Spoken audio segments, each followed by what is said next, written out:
sampah yang udah Mami kumpulin. Sekarang kita pilah yuk, ini udah seminggu nih.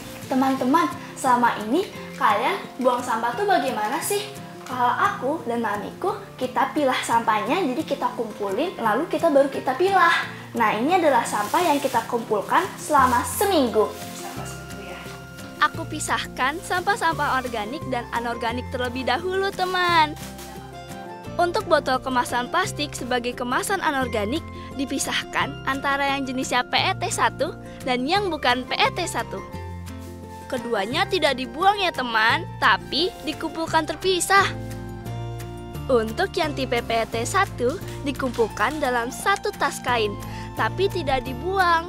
Aku tunggu 2-4 minggu atau 1 bulan supaya terkumpul dan nantinya disetor ke reverse vending machine teman.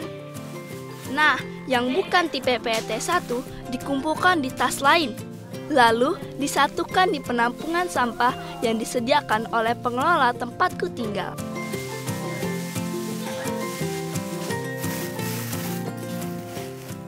Udah deh teman, aku sama mamaku sudah milah sampah nih. Kita sudah beda-bedain nih sama sampahnya. Dan nanti sama ini kita akan gabungin sama yang minggu lalu yang kita sudah pilah-pilah juga. Jadi kalian kalau buang sampah, kalian juga pilah ya, biar lebih gampang buang sampahnya.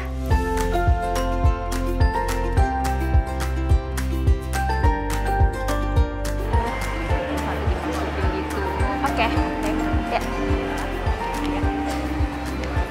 Halo teman-teman, hari ini aku lagi ada di suatu mall. Aku lagi ada bawa barang nih.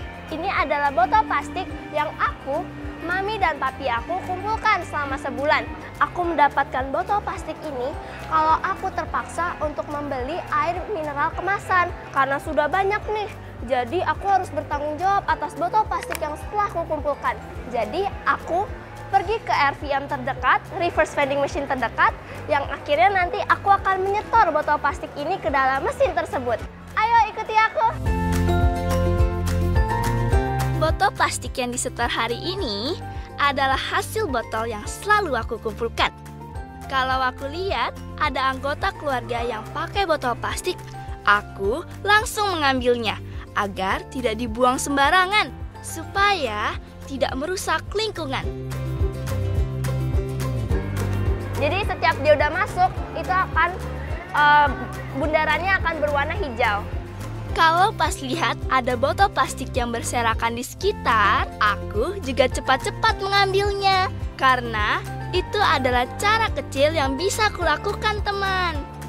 Walaupun terpaksa harus beli air minum kemasan, aku tetap bertanggung jawab dengan sampah yang aku hasilkan loh teman.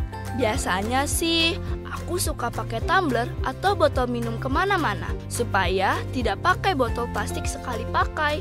Saat belanja, aku juga bawa tas sendiri supaya tidak perlu menggunakan tas plastik. Selain itu, aku suka memakai produk yang dibuat dari sampah rumah atau restoran, seperti barang daur ulang atau upcycle, supaya sampah tidak terbuang sia-sia dan bisa jadi sesuatu yang berguna.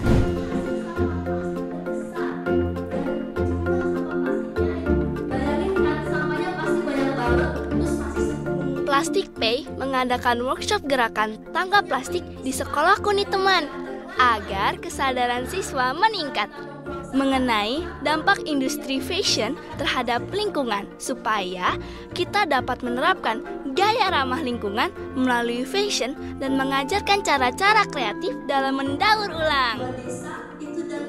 Wih, ini pengalaman pertamaku presentasi, membawakan materi edukasi lingkungan. Jadi tentu saja aku sangat excited. Ya, meskipun agak deg-degan, karena menurutku materinya cukup berat. Dan membawakannya harus dapat dimengerti oleh teman-teman yang hadir dalam workshop. Workshop ini diikuti oleh 30 orang siswi kelas 7. Dan aku senang banget diberikan kesempatan oleh Plastic Pay teman untuk membawakan materi workshop ini dan menjelaskan mengenai dampak sampah plastik terhadap lingkungan dan pentingnya menggunakan produk ramah lingkungan. Aku adalah pencinta alam dan suka berpetualang di alam. Melihat seringkali terjadi bencana alam, apalagi banjir, aku tidak suka lingkungan yang banyak sampah. Sampah tidak bisa kuhindari, teman. Tetapi, aku bisa bergerak melakukan perubahan untuk lingkungan.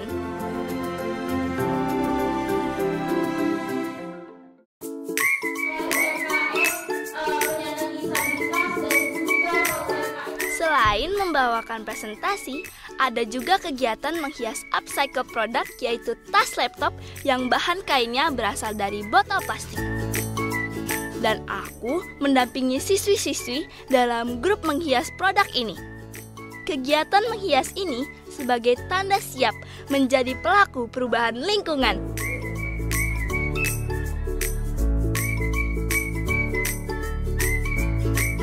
Keren ya, botol plastik bisa jadi barang fashion.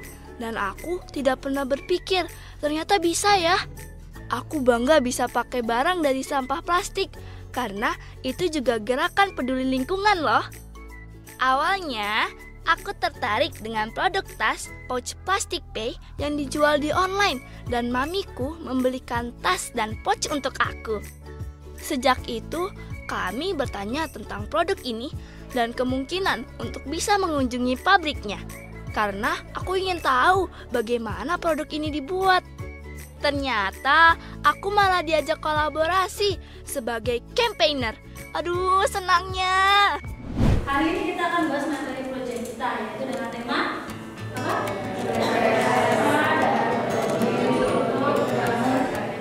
Selamat siang semuanya. Hari ini kami akan mempresentasikan miniatur kita. Sekolah sangat mengapresiasi dan senang aku sebagai winner Indonesia Girl Junior. Sekolah juga bangga mengetahui aku sebagai campaigner dari gerakan lingkungan ini. Sekolah juga memberikan kesempatan kepadaku untuk menjalankan tugas sebagai winner Indonesia Girl Junior. Karena aku sudah diberi kepercayaan oleh sekolah, aku juga berusaha tidak meninggalkan tugas dan tanggung jawabku sebagai siswa. Oh iya teman, ada yang berbeda dengan sekolahku. Sudah sejak lama, sekolahku mewajibkan siswa membawa tumbler untuk minum dan tidak dibolehkan membawa air minum dalam kemasan. Kita tinggal mengisi air saja dari sekolah di tumbler yang kita bawa. Sekolah juga tidak memperbolehkan kantin untuk menjual minuman dalam kemasan. Jika ada yang membawa minuman kemasan botol plastik, akan diberikan teguran dari sekolah. Satu hati, satu semangat,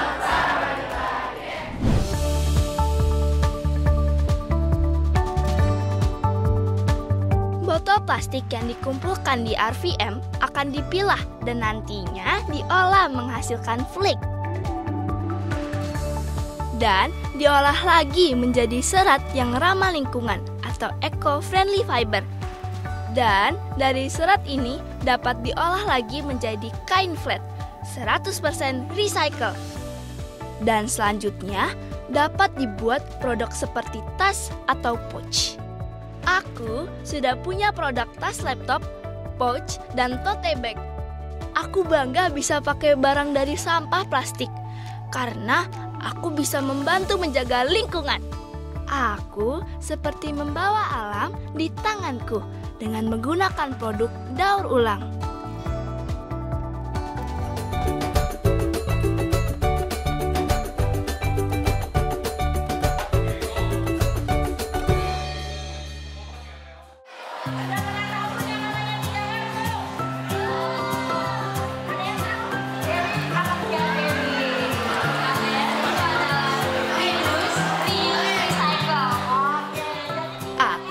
Bersama pemerhati lingkungan Ibu Cevi Marwati diundang ke SMPN 172 Jakarta untuk memberikan motivasi dan edukasi tentang pentingnya menjaga lingkungan melalui gaya hidup berkelanjutan.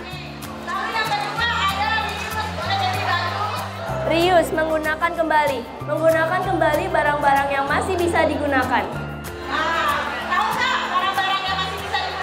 Ini adalah pengalaman pertamaku sosialisasi di sekolah lain dengan jumlah siswa yang banyak. Aku senang dan bangga bisa hadir dan bisa bersama siswa lain di sekolah ini. Lihat-lihat di medsos. Aku juga senang karena bisa memberikan motivasi juga kepada siswa-siswa di SMPN 172.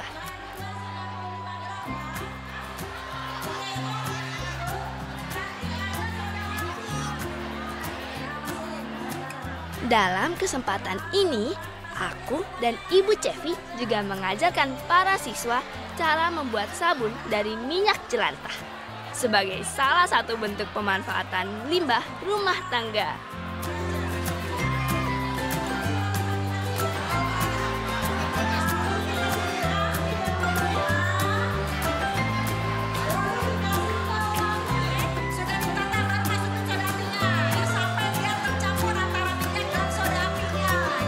Dan minyak jelantah bisa didaur ulang menjadi sabun padat, deterjen, pembersih lantai, bahan baku lilin, sebagai pembersih karat, pupuk tanaman, dan yang lebih canggih lagi, dapat dibuat menjadi bahan bakar alternatif yang ramah lingkungan, seperti biodiesel.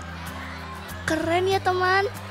Sebetulnya selama ini di rumahku, keluargaku selalu mengumpulkan minyak jelantah dan setelah terkumpul dalam satu wadah jerigen besar, nanti akan disetor di tempat penampungan minyak jelantah di pengelola rumahku. Kehadiran kami disambut antusias oleh pihak sekolah.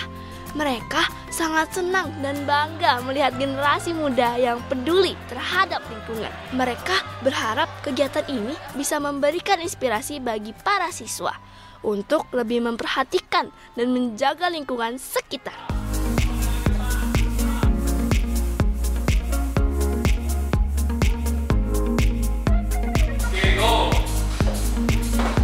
Beberapa ada yang bilang kalau aku cocok jadi model nih teman. Pertama-tama aku tidak menanggapi, tetapi semakin hari semakin banyak yang bilang kalau dari wajah dan penampilanku cocok jadi model. Lalu Mami menawarkanku mencoba ikut kursus catwalk.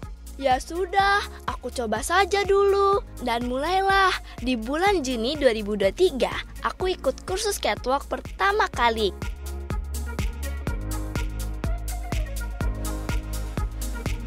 Kemudian di tahun yang sama mengikuti model development project di Top Model District. Dari sini, aku mendapatkan kesempatan show runway batik pertama kali. Lalu, sampai sekarang aku ikut kursus private catwalk dan photoshoot.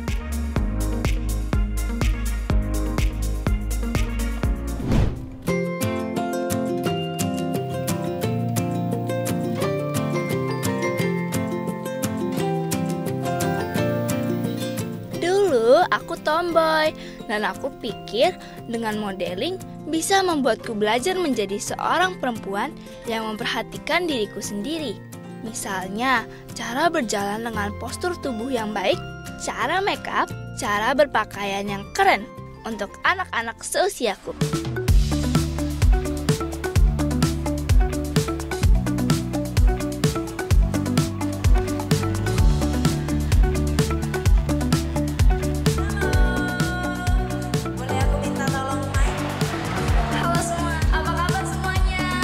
Aku juga ingin menjadi seorang model profesional dan menginspirasi teman-teman di bidang lingkungan.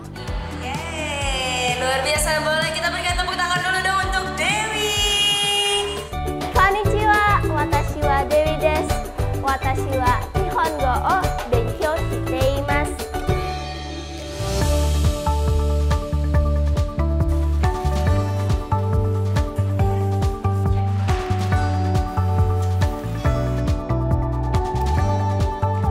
Boleh review ininya Dewi? Oke, desainnya udah, tinggal fabriknya aja yang kamu pakai ini ditempel. Aku senang terjun di dunia fashion juga teman. Senang mengkombinasikan pakaian yang kupakai. Dan aku tidak hanya ingin memakai baju saja, tapi juga bisa membuat baju yang sesuai dengan keinginanku. Makanya aku ikut kursus desain. Aku juga ingin punya brand baju sendiri dari desain yang kubuat.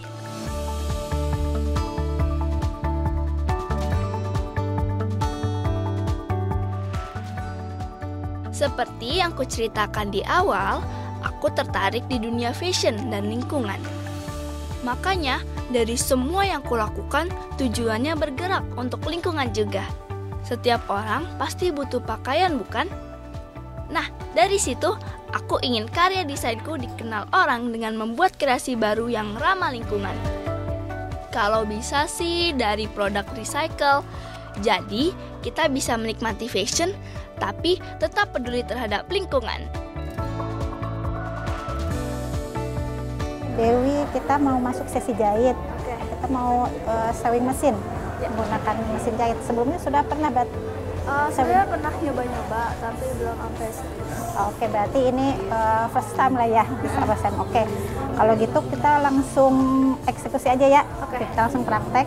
Ini ada kainnya untuk praktek jahitnya, jadi stitching lurus dulu. Nah, karena untuk memulai awal jahitan itu dia harus stitching lurus.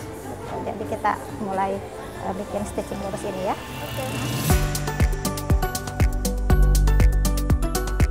Saat ini, aku sudah belajar intro class atau pengenalan. Desain, coloring, draping, stamping, membuat mood board, dan menjahit. Masih banyak lagi yang nanti harus aku pelajari supaya teknik desain lebih advance atau profesional.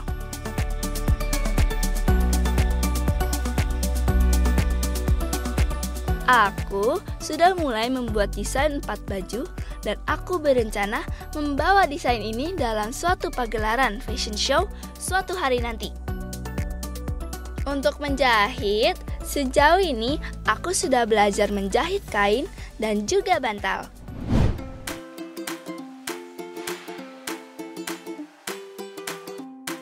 Konnichiwa, Sensei. Konnichiwa, Dewi-san. Oh, genki desu. Aku suka banget kartun Jepang dan kalau Tuhan izinkan, aku ingin menuntut ilmu di Jepang. Apalagi Jepang terkenal dengan teknologinya dan aku suka dengan teknologi informasi juga. Banyak juga yang kusuka ya teman. Hai, Dewi-san. Anata no shumi wa nan desu ka? Watashi no shumi wa dokusho koto. Dokusho. Ya, dokusho desu. Hai, dokusho desu ne. Yamada-san no shumi wa nan desu ka? Yamada-san no shumi wa dansu o suru koto desu. Hai, dansu suru koto desu ne. Untuk menuju ke sana, aku juga harus mempersiapkan diri. Sudah 2,5 tahun ini, aku belajar bahasa Jepang. Aku belajar Jepang secara private. Aku belajar hiragana, katakana, dan huruf kanji. Selain kursus private, setiap hari aku juga selalu sempatkan diri belajar bahasa Jepang sendiri melalui aplikasi bahasa Duolingo, menonton film Jepang, dan mendengarkan musik Jepang. Semester lalu, nilai bahasa Jepang di rapotku untuk pertama kalinya mendapatkan nilai 100. Yeay, senangnya! Konnichiwa, watashi wa Dewi desu. Watashi wa Nihongo o benkyou shite imasu. Tantangan dalam belajar bahasa Jepang adalah bagian menghafalkan huruf kanji. Huruf kanji sangat menarik buat aku. Tantangan ini membuatku menjadi lebih bersemangat lagi dalam belajar. Karena dengan lancar huruf kanji akan mudah membaca buku, menonton film berbahasa Jepang dengan huruf kanji. Dulu aku pernah ikut lomba pertama kali yaitu Rudoku atau membaca hiragana dan katakana. Walaupun tidak menang, aku senang jadi lebih belajar dan punya pengalaman lomba bahasa Jepang yang sainganku semua kakak kelas SMA.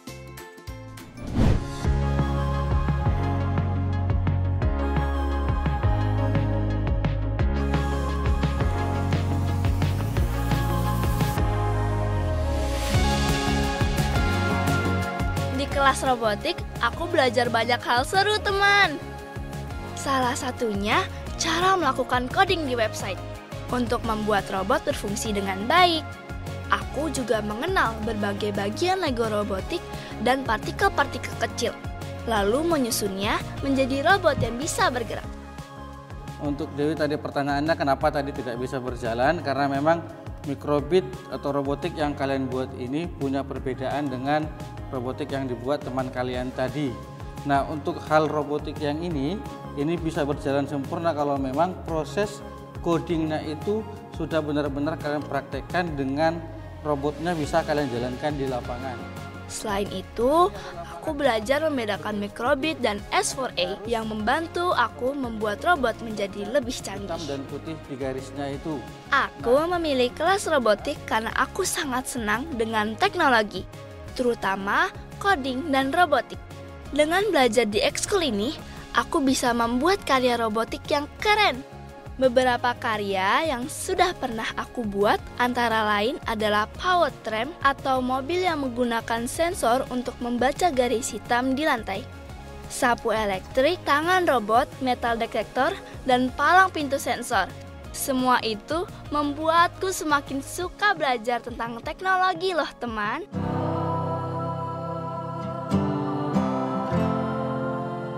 Tuhan kasihanilah kami, Kau menanggung dosa kami, supaya kami bebas dari kekuasaan dosa.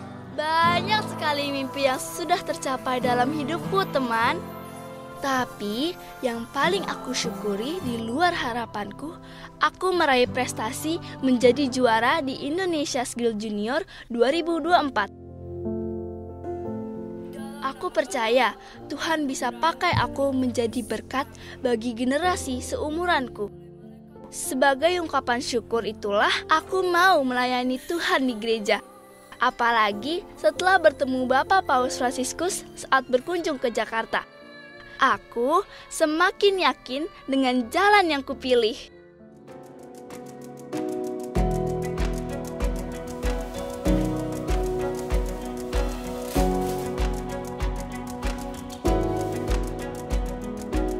Lewat diriku, aku berharap teman-teman bisa merasa tergerak untuk melakukan sesuatu yang positif, berbuat baik untuk sesama ataupun lingkungan. Aku memilih bergerak untuk bumi, karena bumi adalah rumah kita. Walau gerakanku masih permulaan dan kecil, tapi aku yakin gerakan kecil itu kalau dilakukan bersama-sama akan berdampak besar bagi bumi. Pertanyaannya, maukah teman-teman bergerak bersamaku dan sebarkan semangat ini?